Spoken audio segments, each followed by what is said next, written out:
গরম আসতে না আসতে কারেন্টের শুরু হয়ে গেছে। আর এটা হলো চিকেন, মুরগির মাংস।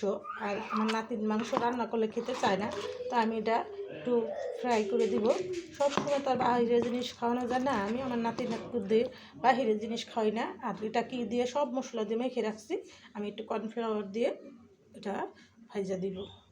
হাফ টেবিল চামচ কর্নফ্লাওয়ার দিয়ে দিলাম।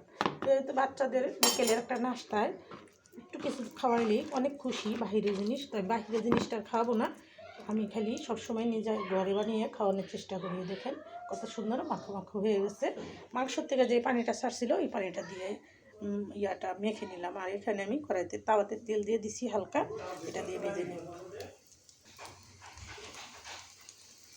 গরম না আস্তে আস্তে কারেন্টের অবস্থা প্রথম দিন বলতে চাইলাম, কারেন্ট দৌড়াদৌড়ি শুরু করে দিছে। আমরা যারা ফেসবুকে কাজ করি আমাদের অনেক অসুবিধা হয়ে যাবে, ভিডিও ছাড়তে দেরি হয়ে যাবে। মানে তার জন্য অনেক সময় 2-3টা ভিডিও একসাথে ছাড়তে হয়, রিলস ভিডিওগুলা। তো কিচ্ছু করার নেই, এতে ভিডিও ছাড়া যাবে না, এমনিই উঠে থাকে। একদম অল্প সময় দেখেন মাংসটা আমার ভাজা হয়ে গেছে। আপনারাও আপনাদের বাচ্চাদের এরকম করে ভাজা খাওয়াবেন। দেখেন কত সুন্দর হয়েছে, বাচ্চারা অনেকই খুশি হয়ে খাবে। দেখেন 2 মিনিটেই ভাজা হয়ে গেল রেস্টুরেন্টের খাবার। আপনারা আপনাদের বাচ্চাদের এরকম করে বানিয়ে খাওয়াবেন। আর আমার ভিডিওটা দেখে ভালো লাগলে অবশ্যই আমার পাশে থাকবেন, নতুন নতুন ভিডিও পেতে আমার সাথেই থাকবে।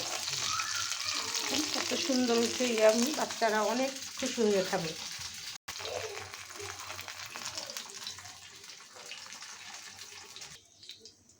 তেলটা একদম নিজেরাই নিলাম, আর হয়ে গেল সুস্বাদু মুরগির চিকেন ভাজা। দেখেন সব বাচ্চারাই খুশি হয়ে খাবে, আপনারা ওরকম আপনাদের বাচ্চাদের বানিয়ে খাওয়াবেন।